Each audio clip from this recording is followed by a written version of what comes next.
Hey there, how you doing? I just decided to do this, and to remind you, I'm going to be doing a review of the CD2 debate, the CD2 WMUR debate tonight, immediately following the debate, just like I did last night. But I wanted to get on and talk to you.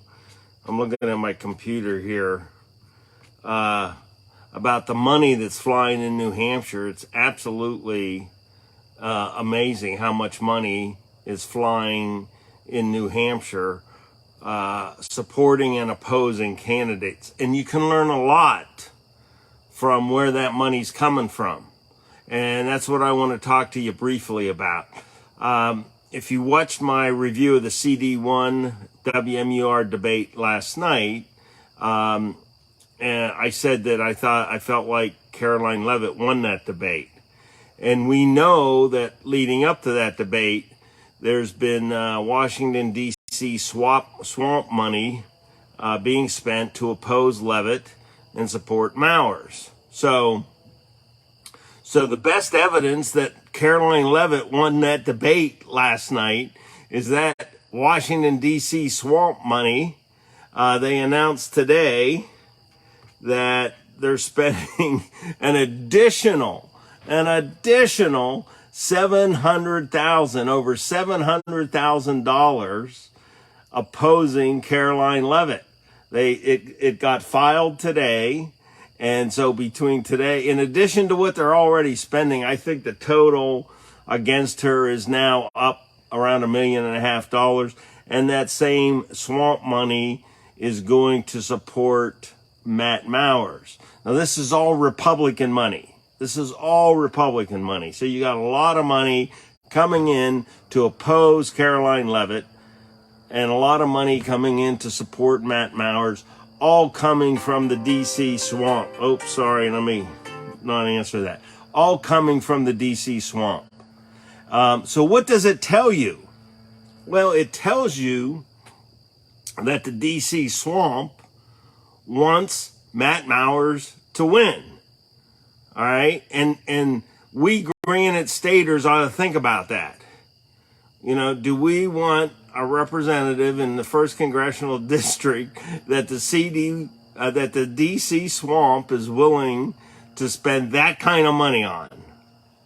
Just a question for you to consider.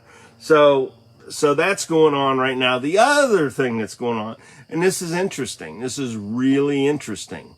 There's been a tremendous amount of money coming into the U.S. Senate Republican primary here in New Hampshire. And what we've seen is the Washington, D.C. swamp money coming in, supporting Chuck Morris. But guess what else is going on? And that's Republican swamp money.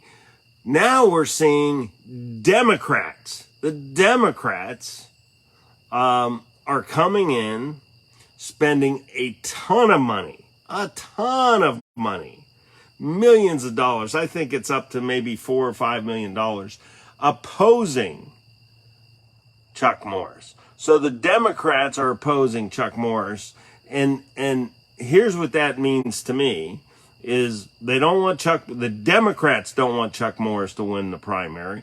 They want Don Bolduc to win the primary. Well, why would the Democrats want Chuck Morris to lose the primary and Don Bolduc to win the primary? Because they think that Maggie Hassan, Manhattan Maggie, Hollywood Hassan, can easily beat Don Bolduc in a general election. So and I also think the Republicans think that. And that's why the money is flown to Chuck Morris. But big Democrat money coming in, opposing Chuck. The Democrats want Don Bolduc to win, which tells you that they feel like Manhattan Maggie Hassan can beat Don Bolduc pretty easily. But anyway, these reports are filed daily now on the Federal Election Commission site. and it's just fascinating. It gives you an idea of what's going on, what their internal polls are saying, and so it's pretty fascinating. Follow the money, and people in Washington D.C. don't want Carolyn Levitt to win. The Republicans in Washington D.C., the D.C. swamp Republicans don't want Caroline to win. And the D.C. swamp Democrats want Don Bolduc to win, and they don't want Chuck Morris to win. Follow the money. And it tells you what the internal polls are saying. And ultimately, I feel like the Democrats think that Manhattan Maggie can beat Don Bolduc easily and will not beat Chuck Morris. And I think in the case with Caroline Levitt and Matt Mowers, I think it's just that Matt is from that world. He's from the Washington, D.C. political world, and that swamp money is coming in against Caroline.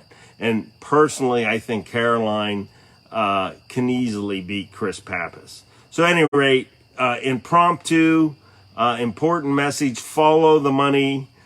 Tune in tonight after the CD2 debate. I'll talk about my feelings on that debate.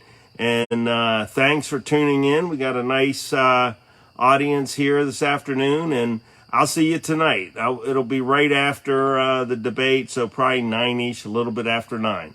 Have a great evening. Bye-bye.